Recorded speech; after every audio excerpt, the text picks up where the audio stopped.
Gusto ko lamang pong magbigay ng statement, mahal na ginang tagapangulo, bilang isang, ito po ay hinihiling ko na mailagay sa record ng Senado, sapagkat ako po ay matagal ko na pong kilala si Pastor Kibuloy. Magkasama po kami, ma'am, noong panahon ng Pangulo po ay si Gloria Macapagal Arroyo. Kami pong dalawa ay magkasama sa peace, sa lahat po ng hakbang ni Presidente Gloria Macapagal Arroyo na magkaroon ng kapayapaan sa buong Pilipinas. Ako po ay hindi pa senador noon. Ako po ay isang artista na kilala sa usapin ng pamimigay ng pera. Pero kahit isang beses, hindi po ako hiningan ng pera ni Pastor Kibuloy. Ika nga po sa English, not even once. At nung ako po ay tumakbo na bilang senador at humingi ng tulong kay Pastor, kahit 5, hindi po ako hiningan ng pera ni Pastor. Ang gusto ko lamang pong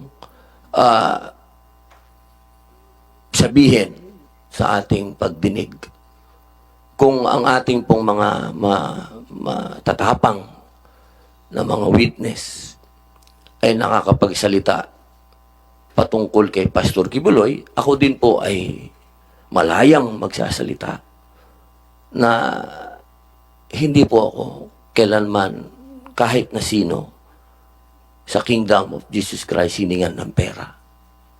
Not even once. At ako po ay magtatanong lamang sa ating mga witness. Alam niyo po,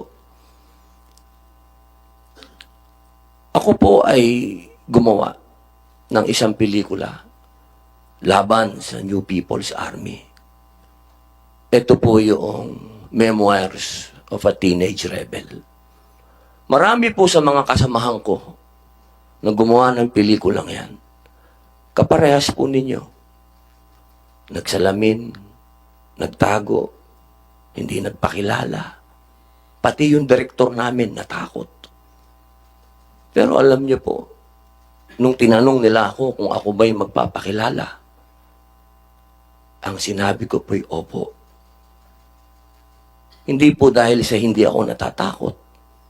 Kung hindi, inisip ko po yung mga teenage rebels na naglabas ng mga mukha nila at nagsalita sila laban sa organisasyon na pinasok nila at sila'y naabuso. Ang ibig ko pong sabihin, wala po akong pinapanigan dito. Dahil ang Senado ay kakampi ng bawat Pilipino. Ang gusto ko lamang pong sabihin, kung tayo po ay mag-aakusa at titindig, kaya natatakot po tayo o hindi, kailangan harapin po natin kung sino yung inaakusahan natin.